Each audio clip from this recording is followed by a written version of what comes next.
Hit the record button. All right, welcome everybody. This is our Zoom roundtable.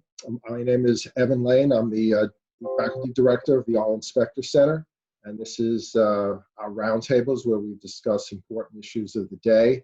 Today, we're very honored to have a number of experts, which we will be introducing in a second. This is being recorded, and we will make it available on social media. The question we're going to be asking today is voting. Voting's become extremely confusing, especially under COVID, especially confusing for students. Where do you vote? Do you vote at home? Are you at home? Are you on campus? Are you living in Philadelphia? Is it an absentee ballot? Are you an in-person ballot? There's a tremendous amount of confusion involved. And we have people who actually answer your questions on that. I want to start by introducing people. Then what I'm going to do is tell you why it is so important to vote. I will go to Sam after that, Professor Weeks, and then we will turn our roundtable to the experts who will introduce themselves shortly. So I mentioned Sam, so Professor Weeks, if you can just briefly introduce yourself, and I know you're having lunch right now, so we may not see you videoing, but we'll hear you. Go ahead. There you are. Hi, everyone. Evan, do you want me to say something or just introduce myself? Just who you are and what your expertise is, and then we'll move from there in a moment. I'm Sam Weeks. I teach in the Hallmarks program. I'm an anthropologist. I'm excited to be here. I've also been doing some organizing. I've been organizing a vote by mail effort in my neighborhood here in Fairmount, which is close to the Art Museum. So I have a little bit of insight for a campaign that's trying to get people to vote safely by mail. So if people have questions about that, I can answer them later. Right. I'll turn to Professor Annbauer. I have emergency. I live near a fire station, so you're going to hear emergency vehicles constantly, and I'll just keep muting myself. I'm Dr. Annbauer. I'm a professor of biology. I am also a former Peace Corps volunteer. And so I believe in civic engagement. It's in every one of my classes.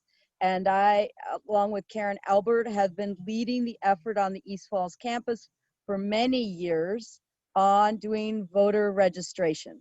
So if you have any question all about voter registration, I am happy to answer it. Karen and I put out a weekly email blast that covers multiple states, that has links to help people in many different states that we know of. If you are in a state that's not listed there and you want information, all you got to do is tell us and we'll get it to you. Once we're 50 days out from the election, which we are, now we're on a countdown. Many states have very strict guidelines on when you're allowed to register. The clock is ticking. If you want to be able to participate, you must get yourself registered first. If you are registered, then the process of how to vote is another process, and we can help you do that as well. As Evan said, that process this year in particular is complicated, way more complicated than it's ever been before. So there are many options, and we'll just talk you through each of the options. I'm on another group called Philly Voter Engagement Forum. It is the most diverse group I've ever participated in. It's every activist in the city of Philadelphia from every walk of life is on that call every Friday. If you want to really participate and be an activist, contact me and I'll get you on that Friday call. Look forward to hearing your questions. And before I introduce Karen, I just want to make it very clear that Karen and Ann have registered hundreds of Jefferson University students, hundreds, and their work is amazing, which I turn over to Karen Albert.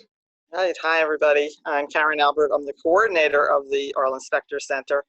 And as you've heard from Professor Bauer, and I have been working for a number of years to register students on campus.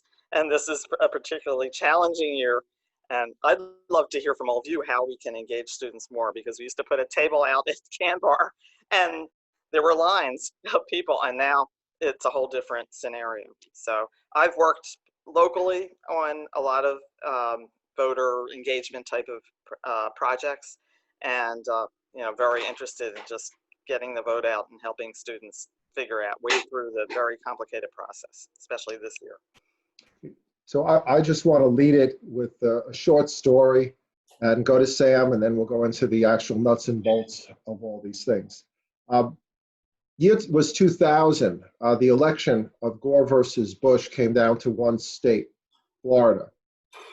347 votes decided that George Bush become president of the United States. 347 votes. Now, no matter what your politics are, and that's not the point of today, you have to recognize that the world would be different if 347 people out of the millions that voted would have taken the time to vote.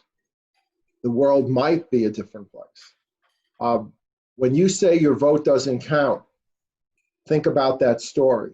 When you say, I'm not going to vote because it doesn't matter, you have effectively given up all power you have as a citizen of the United States of America. I know we could argue, many people feel put upon, but if you don't vote, you have given up, you have failed, you have given in. It is a right that people have fought in many countries for many years for, and yet half of this country or more doesn't vote. It's an absolute disgrace, and shame on us for that. It's not that hard. It's harder this year, but we're going to walk you through it and make it happen. Whatever happens in November, if you don't vote, you are at fault for what happened. If your voice has not been heard, you will have the responsibility for it. And I mean that as serious as I can. So with that, I'd like to turn it over to Professor Weeks.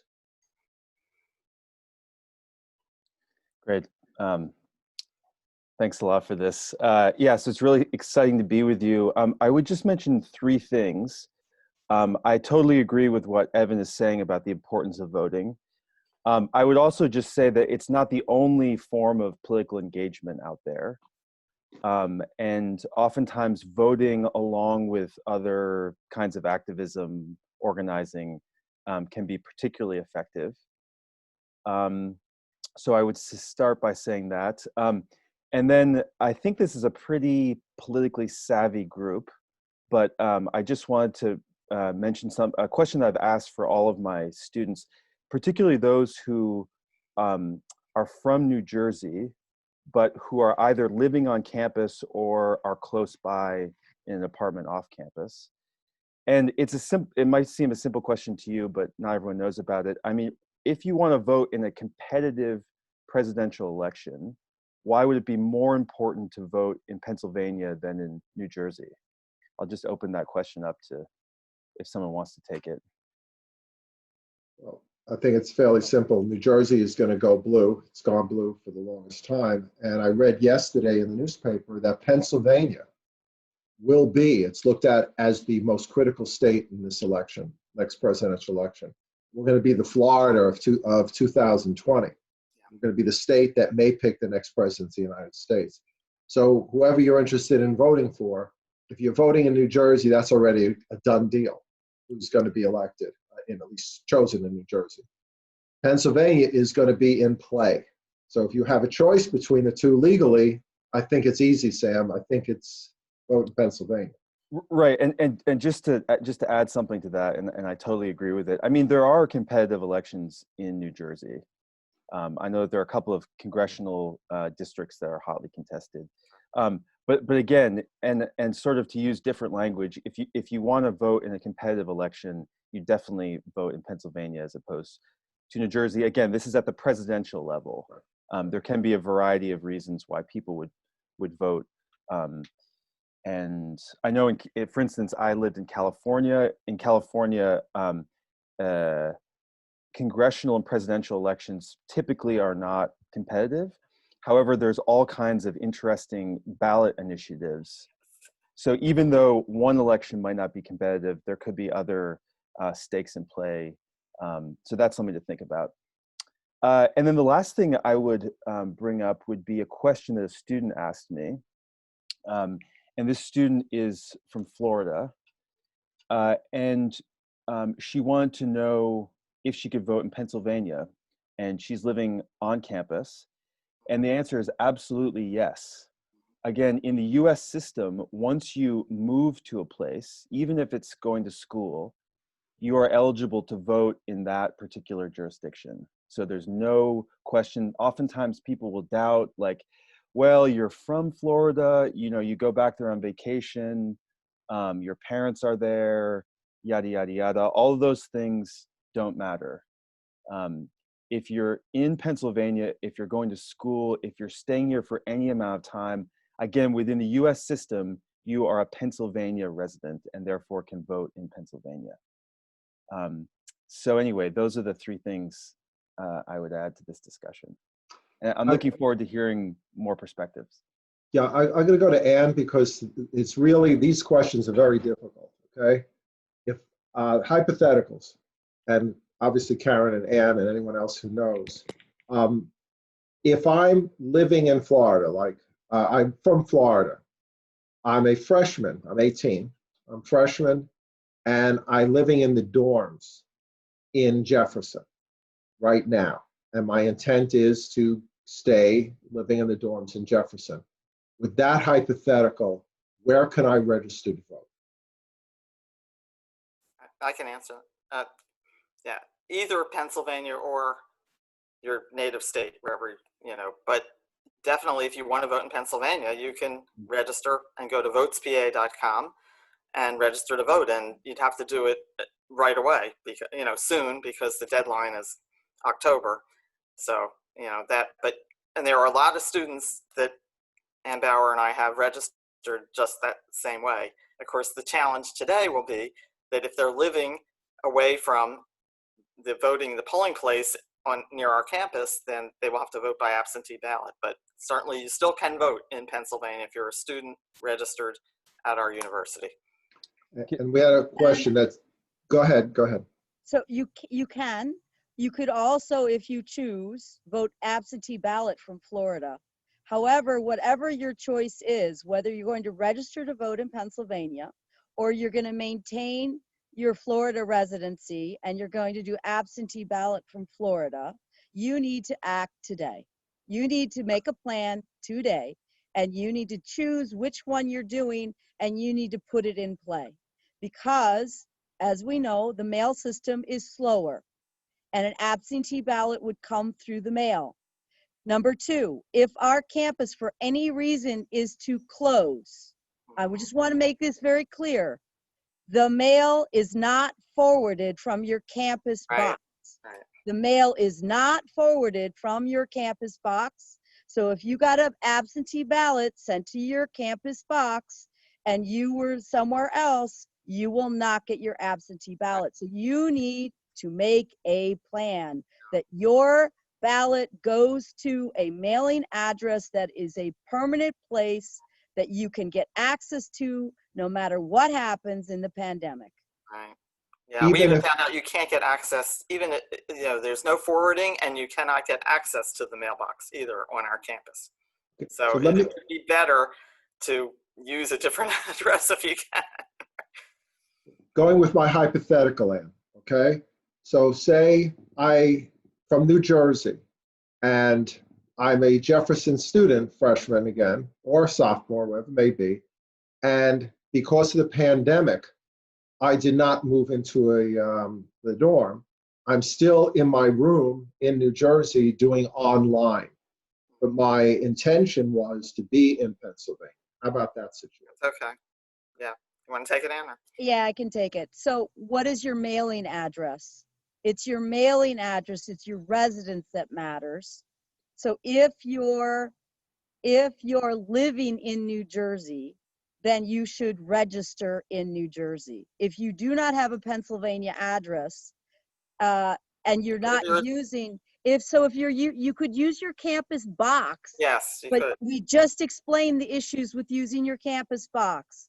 So if you live in New Jersey, you're a resident of New Jersey, the safest thing to do is to not use your campus box and stay in New Jersey. Except you could still vote in Pennsylvania. You could still say you're a Pennsylvania resident, and you could have your absentee ballot go to, you could say, I'm a Pennsylvania resident, that's my mailing address, the mailbox, but I'm going to vote by absentee and have it go to New Jersey.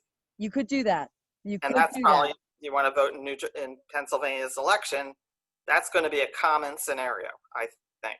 Mhm. And I checked that they will take as a reason for asking for because you need a reason on the absentee ballot, and just saying, because of the pandemic, I'm not at school, I'm living at home, I want my ballot sent to home.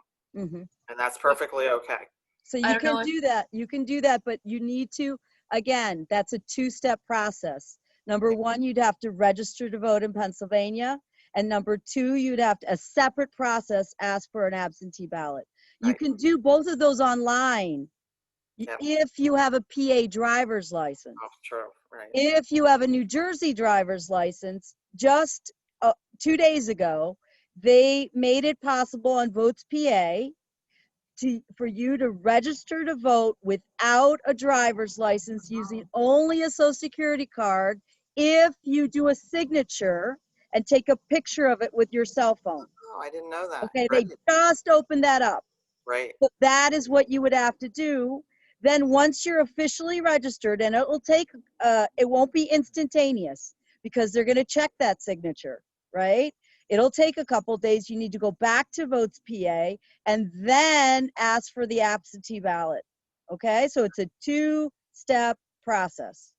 Although I was told, at least in Montgomery County, my contact said it's okay to do those two at the same time, and they will work on it. But I don't know if every county, Philadelphia is Not doing Philadelphia. it. Okay, all right. Philadelphia's too big. It doesn't take long. The registration process in Philadelphia, when it's online, is going pretty quickly. You could check back in a day at 24 to 48 hours, and then go ahead and request the absentee ballot for it to be sent to whatever address you want to send to. And Karen, or anyone else can answer this, because I find this the most confusing. We've heard absentee ballot. We've also heard vote by mail. Right. And we've also heard Dropbox. Yeah. And of course, we're all familiar with going to the place in the machine. So please, can you tell me what the difference are between all these things? Yes. And Go ahead. I'm going to do the 4, and then Karen's going to fill in what I miss. Okay. Number 1, you can go to the county election office located in Philadelphia at Center City, and you can vote as soon as they've printed the ballots. All right? The problem is there are several court cases going right now. They were supposed to legally print the ballots September 14th. We are on September 17th, and they haven't printed the ballot yet, okay? But you can do that in person before the election in Philadelphia. This is only Philadelphia, okay? Number 2, you can register to vote online and ask for a mail-in ballot. A mail-in ballot means that it will be, you're living in Pennsylvania, it's going to be mailed to your house in Pennsylvania. To do that, and then it gets mailed to your house. Pennsylvania has a tracking system.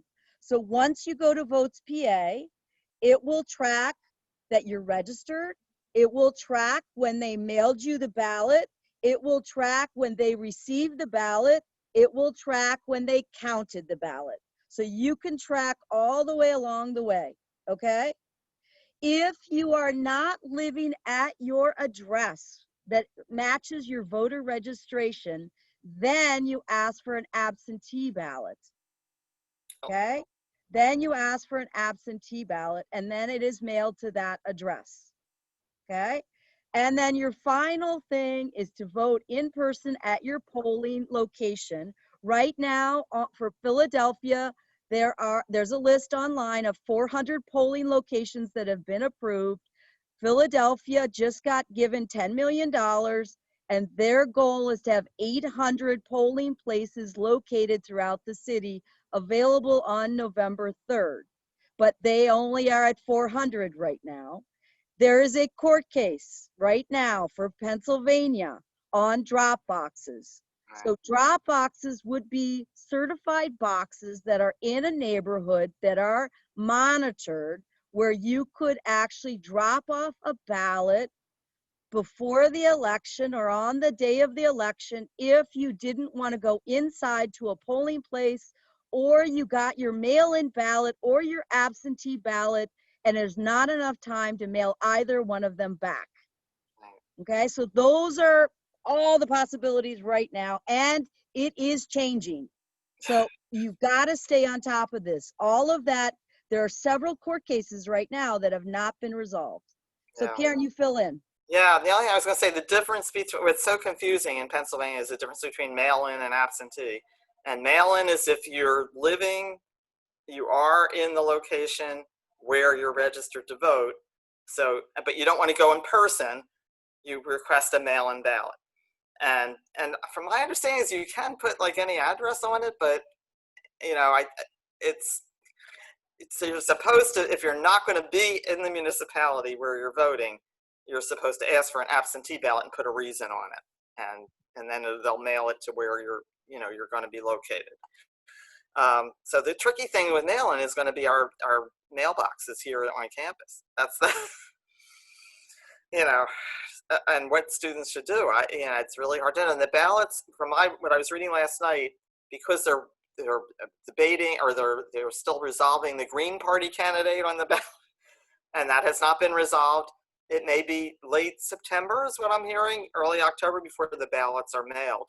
It was going to be this week, but that case wasn't resolved, so now they're delayed. So the key is when you get that ballot by mail, you got to like turn it around immediately and either take it to a drop box, which we hope they'll be available, or mail it.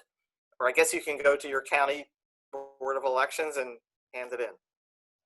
We have a student question from Vendriel. Vendriel, you have a question? Oh, do I say it myself? Or you? Yeah, go ahead. I got you. Okay.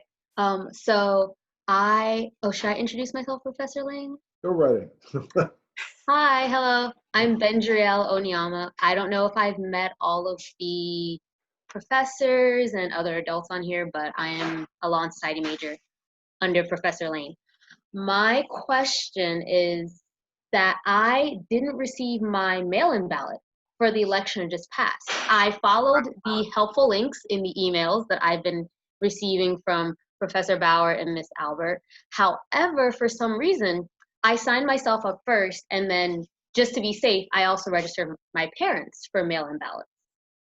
But their ballots came and mine didn't, and I was confused because I registered before I registered them, and I used the exact same process, but it never came. So I was wondering, is there a way to track your ballot to make sure it's coming, to see if there's some kind of issue so you can reapply? Because I obviously didn't find out until it was too late. So I unfortunately missed this election, and I was under quarantine at the time, so I didn't have the option to actually go and vote in person, even though I wanted to, but I didn't think it'd be prudent to risk other people just, to go vote. Not saying voting isn't important, but in the grand scheme of things, I chose to stay at home. So is there some way to check your ballot to make sure they're coming, anything like that? So what state are you in?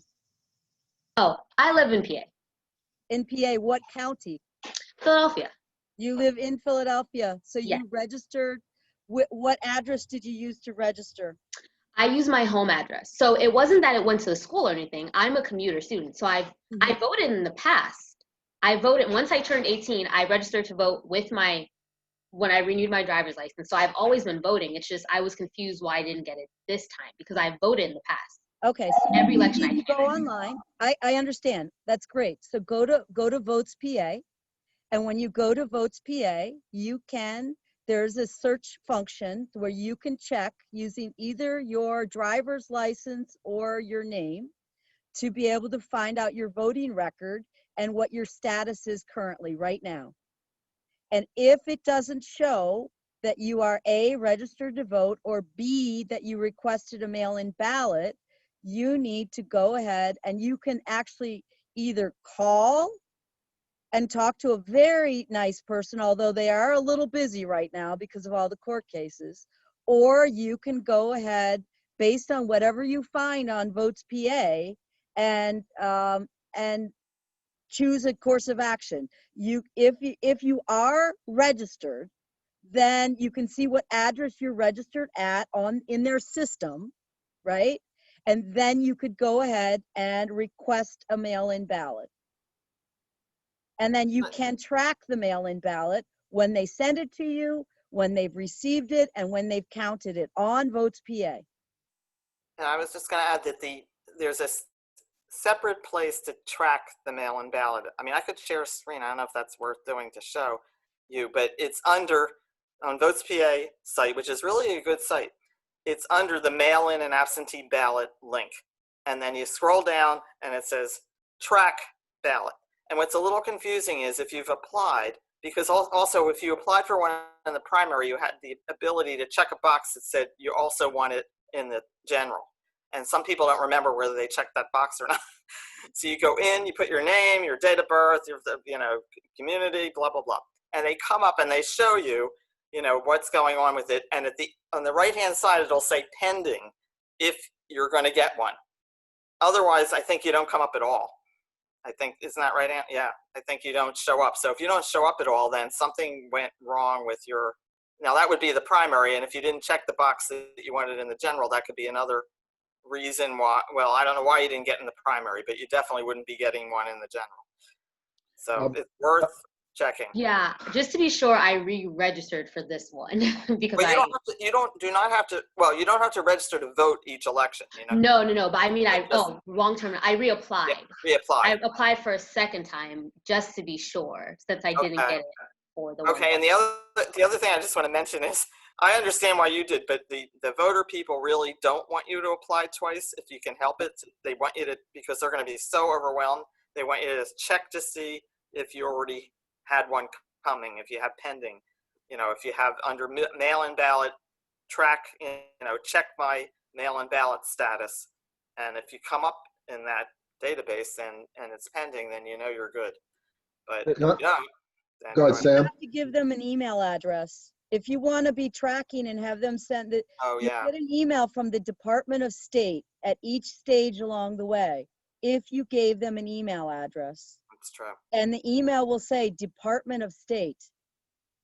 So you'll get an email from the Department of State when they mail you the ballot. You'll get an email from the Department of State when they've received your ballot. And you'll get another email from the Department of State saying they counted your ballot. Only if you gave them an email address. And you don't want to register twice. That's the whole problem we have with voter fraud. Instead of registering again, what you want to do, everyone needs to go and check what your status is, okay? So go to Votes PA and check what your current status is instead of trying to register again. I know everyone's just trying to cover their bases, but the election boards don't want any voter fraud. And so if you keep re-registering, you're going to get kicked out. Or reapplying for a mail-in is what you mean, yeah. Sam, you wanted to say something? Yeah, just a couple of things. One, I put the link for that, the tracking function, and I just checked my own ballot, and it's all good. That's pending. Yeah, it's pending, providing that it's sent out and that it's arrives in the mail and that kind of thing. But I wanted to go over some of the questions that have come up in the chat box because they're good ones.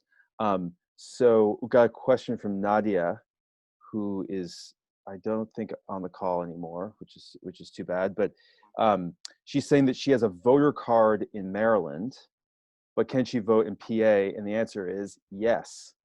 Again, the voter card would be useful if you're voting repeatedly in Maryland. But again, once you move to Pennsylvania, within the U.S. system, you're a resident of PA, you can vote here.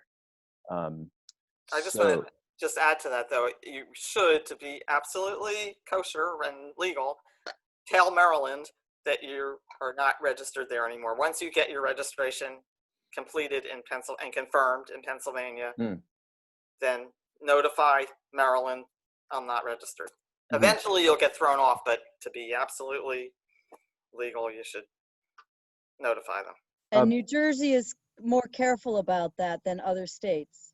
So if you're going to flip-flop between Pennsylvania and New Jersey really wants you to tell them that you're no longer registered in New Jersey. And California is also very careful about that as well. Yeah, so for tax and voting purposes, again, once you step foot in a new state with the intention to stay, you become a resident in that state. And then just another question, again from Nadia, who is no longer on the call, but it's an interesting question. So she has a Maryland driver's license. Can she register to vote in PA? And the answer is yes, because the system of driver's license and the system of voting is completely different. I mean, oftentimes one is used to verify. However, the systems are different. It's perfectly possible, legal, to have a driver's license from one state and vote in another state. So in that case, she would use her social security number, but they need a signature. And in Pennsylvania, only 3 days ago was it possible to do it online to get the signature, because what Pennsylvania is doing is using the signature that you did for your driver's license in order to verify your voter registration, whether it's a driver's license or a Pennsylvania ID card. And so without that, you had to use a paper copy.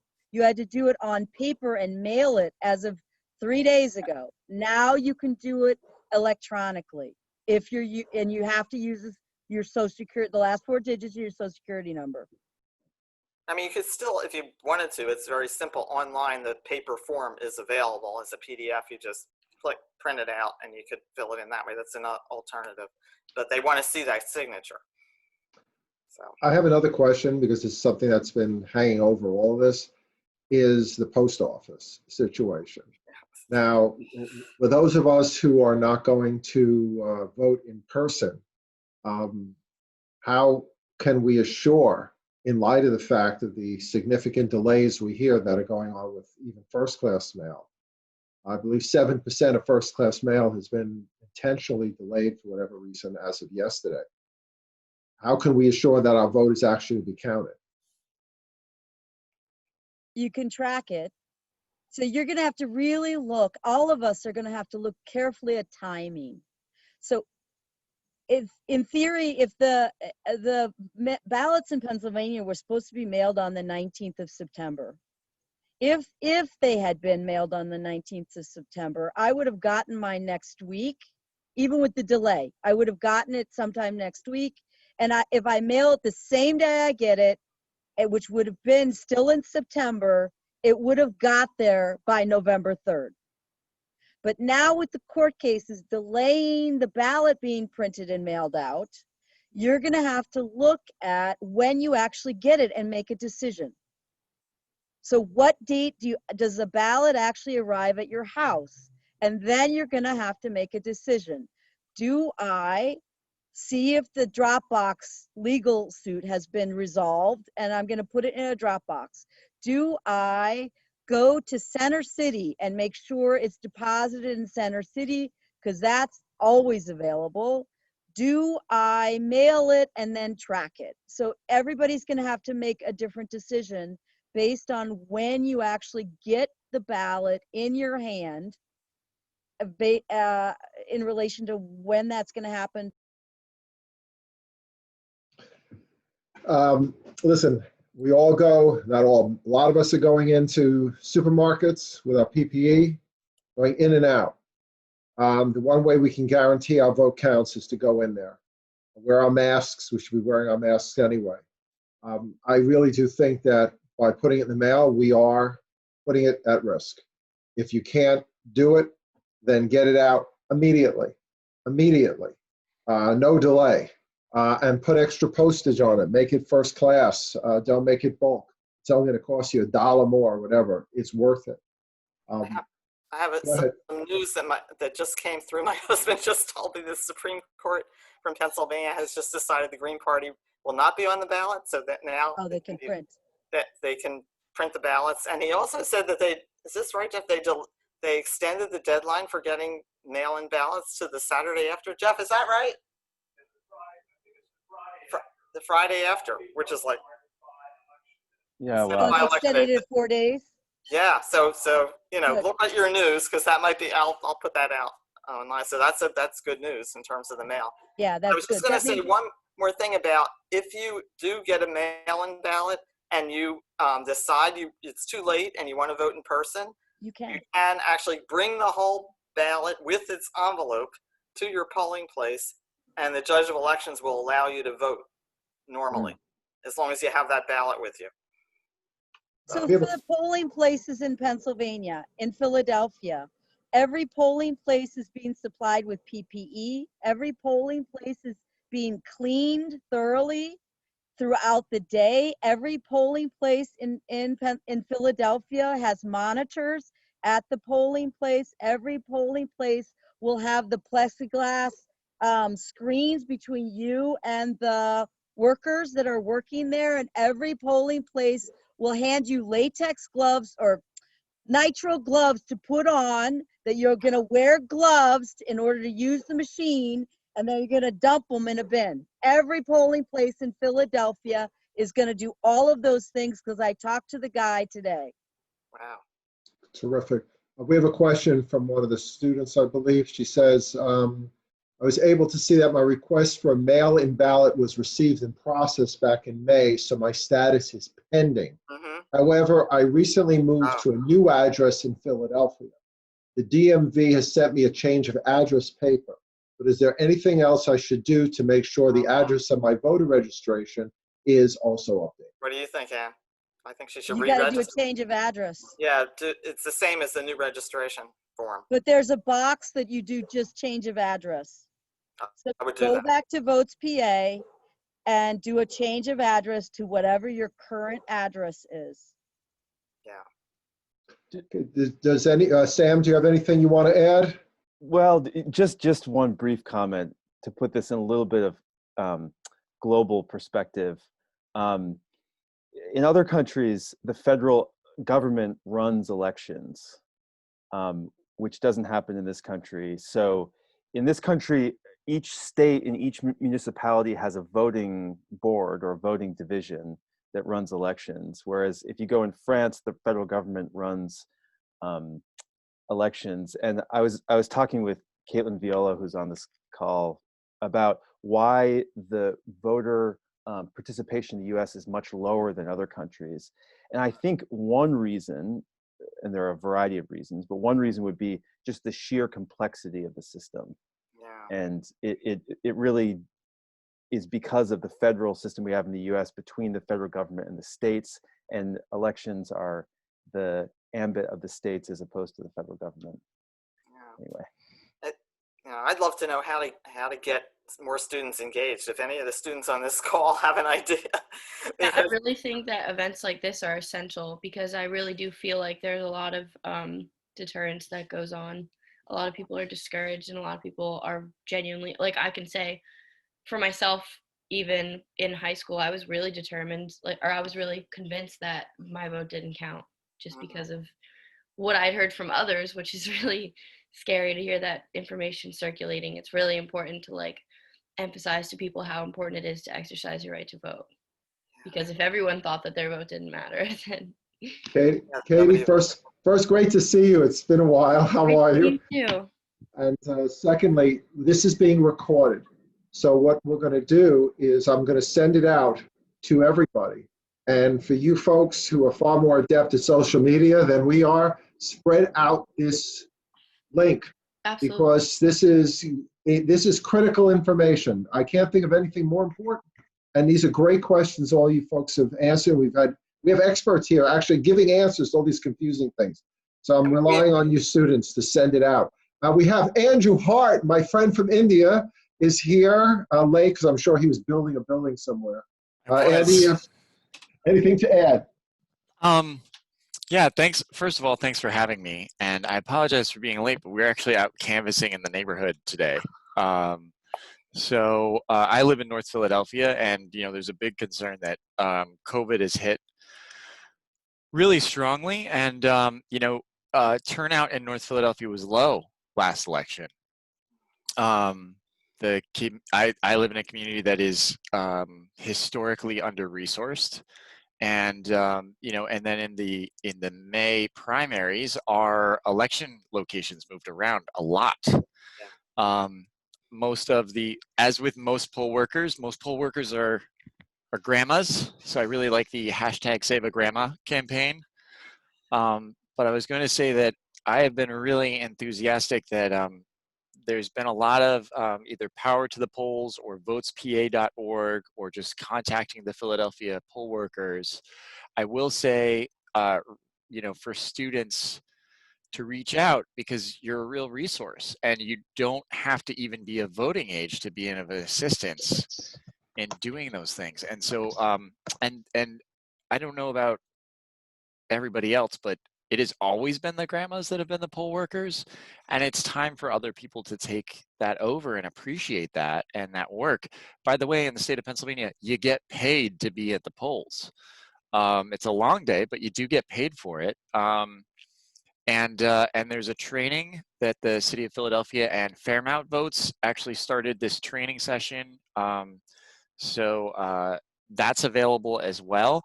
But Fairmount Votes was initially started for the neighborhood of Fairmount, but the data is good for the entire city of Philadelphia. And students, as residents that live here, you can be a part of this, right? You can be a resident and vote in wherever you are registered, but you can opt to be registered to vote in Philadelphia because you are a member of this community. So you have to decide. You can only be in one, but you have to decide where you want to be. So that's another thing that I would just point out to people, because we're really trying to make sure that everyone that has that right exercises it. I think like any muscle, if you don't exercise it, it atrophies. And, exercising it only feels good after you do it for a while. And I think voting feels good after you do it for a while as well. So I just encourage everybody to do that. We're trying to get as many people out as we can. And there's definitely a lot of confusion around it. And I know that actually, Stephen Colbert just launched Better Know a Ballot, and Pennsylvania was one of the first videos that he published, but there's lots of places that have one-stop shopping for if you're confused, if you want to help out, if you have a family member who's confused, because chances are if you're here today, it's because you give a damn. And so I would say, the best thing that you can do is activate and empower other people that didn't have a chance to come today, but wanted to, mentioning it to somebody that you think might be interested. I have been on the phone just trying to get people ballot information, not political information, just ballot information. Mm-hmm. And I have talked to I talked to a 70-year-old woman from Beaver County, Pennsylvania, mm-hmm. and she was fired up and angry because she asked for her ballot 3 times and hadn't gotten it yet. Mm-hmm. And I didn't know who to get in touch with her, but I got her information. I got her in touch with the central office at Pennsylvania. They had a district person come out and make sure that she got her information and go over it with her through her screen door. That's one person that didn't know what to do and was feeling very, very closed off right now. So even if just one person does that for one other person, that makes a huge impact. And again, I'm sorry I'm late, but I was literally out on the sidewalk and then I remembered, I was like, oh my gosh, it's time for this. No problem at all, Andy. Does any of Georgia is an RA, and she just wanted to know, how does she talk to students or best talk to students in the dorms to get them registered? Is that it, Georgia? Yeah, that was it. Yeah, I mean, I was answering on chat saying, maybe we should reach out to RAs in particular. Is there a way that we can get a list of all RAs and say? So I can reach out to all of them. My only concern is that some first years don't even respond to my emails, and I'm their RA. Right. So if they see like a email that's just floating by, they kind of ignore it. Right. That's our dilemma. Just to know, on campus, physically on campus, there are 2 voting displays with all the information that you need and paper forms.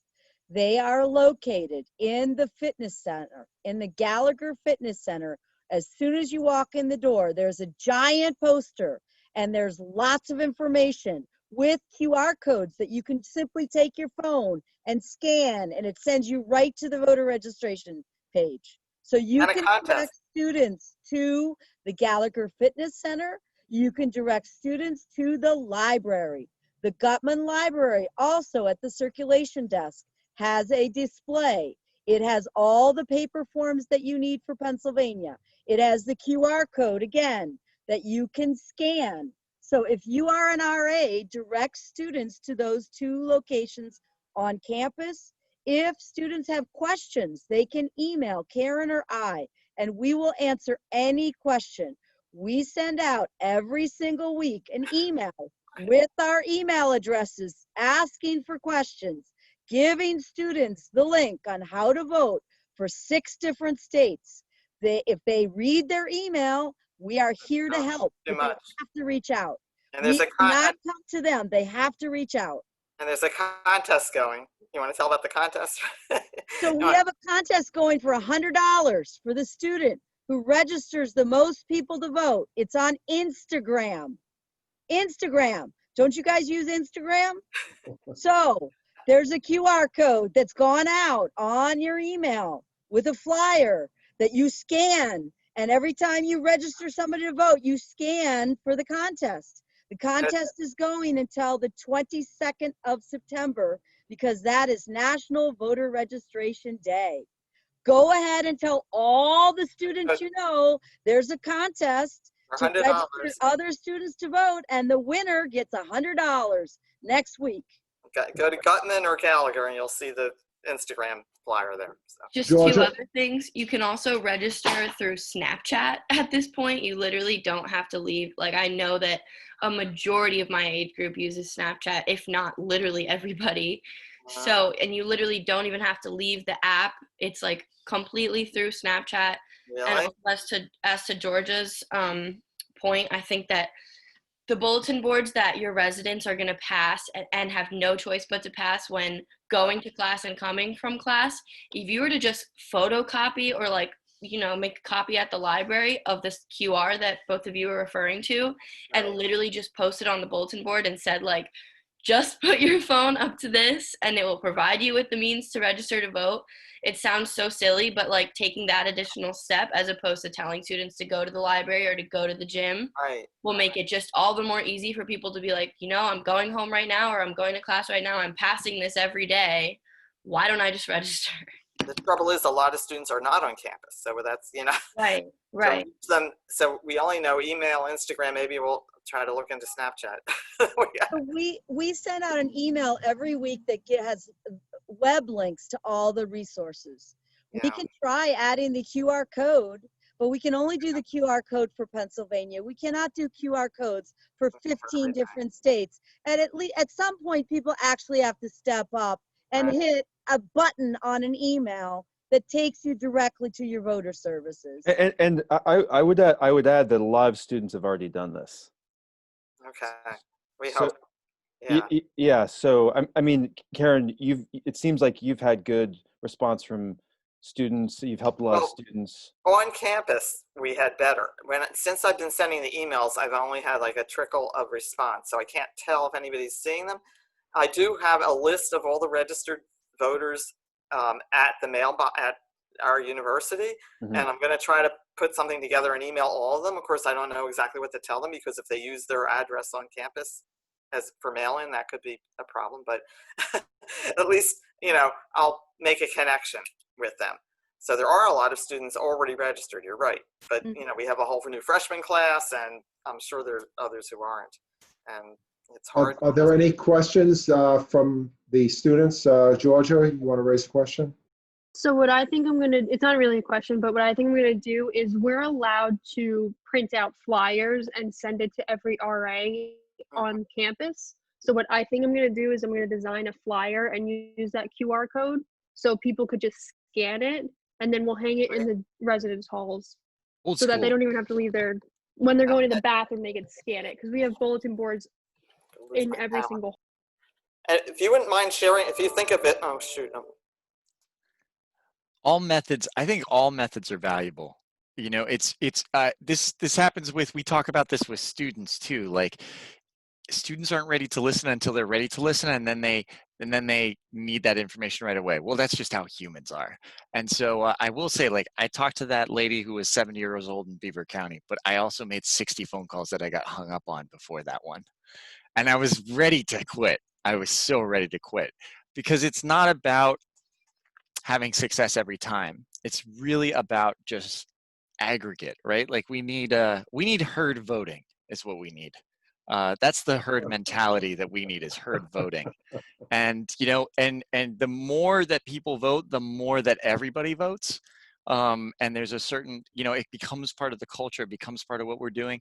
I know that so I'm volunteering to be a poll worker and doing assistance. So, you know, you can also reach out to faculty that you have on Tuesdays. So I have actually made my class on Tuesday, you know, we have shifted, our topic is going to be about that day, but it's going to be it's going to be a low threshold day, but you're going to need to show what it is that you're doing to be a responsible member of. We're talking about citizenship on that day.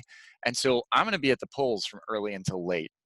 So students are going to need to hashtag into my class how they're being a citizen just on that day. And if that means that they're returning back to home because they have to vote in person, then they have that, you know, they have that freedom from my class. And I highly doubt that you will have any faculty member that, you know, if you're being responsible and you're letting them know and you're keeping them in the loop, I would bet that you would find nothing but support. The key, because we just had a site visit today, the key is not telling us 5 minutes before class. The key is letting us know a month out, a week out, maybe 47 days out would be helpful, you know? And again, I would say any method of communication is valuable because, you know, sometimes I see stuff on email, sometimes I see stuff on GroupMe, sometimes I see stuff on, sometimes I see stuff from my neighbor. And then sometimes my wife says, don't you have a meeting at 1 o'clock? So. Any other? Also just, Go ahead. sorry. Go ahead, Kate. Just before I leave, because I have a meeting at 1:30, I just wanted to mention recently we established as students an honor society. So it's a criminal justice honor society at Jefferson. I'm vice president, and Bendriel Onyama, who actually I think just left the call, is president of. We plan on doing a lot of voting efforts and making information sessions around like future elections. It's a little late now, but we actually plan to have done one in the beginning of this month, but we figured the roundtable would kind of cover most of what we were going to go over.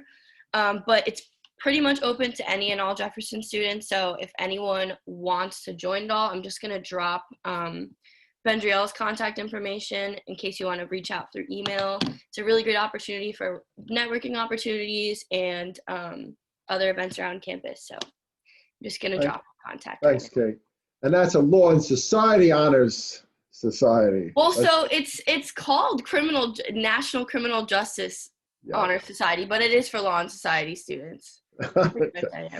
Any other questions before we go? Okay, I want to thank really our experts. I'll give Andy the last word. I want to thank Ann and Karen for amazing information. I know a lot more. Again, please, students, pass. I'm going to send to you the link. Pass it around. Andy, last statement? Sure, I was just going to say, I reached out to, again, like, it's more important to me that people exercise their right than it does not matter to me what your opinion is. It's much more important that we collectively exercise our rights. And I think regular exercising of our rights yields conversation, yields better governance. So I will say that we don't have any student political organizations on campus. And I think that is a right that's worth exercising. So I had reached out to several party reps to see if they were interested in supporting it, because in my undergrad and graduate, those were very robust places. They tend to surge every 4 years. That's just kind of how it goes. But all four that I was able to get in touch with, Democrats, Republicans, Green Party, and Philadelphia Socialists, all said that if you want to talk to somebody, they would love to talk to you. If you want to be involved with them, they would love to show you how to be involved. If you want to have a debate where we have those parties square off against each other on campus, really, it was amazing. Every single party was just happy to have involvement.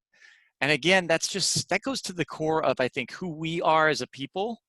Is like, everybody's like, oh yeah, we agree. Let's agree to get together and disagree real good. And and as a professor and as a citizen, that fires me up. And I think that empowers us all. Thank you, Andrew. Okay, I'll be sending this out to everyone. Thanks for everyone who showed up, and please pass it on. Take care. Have a good weekend.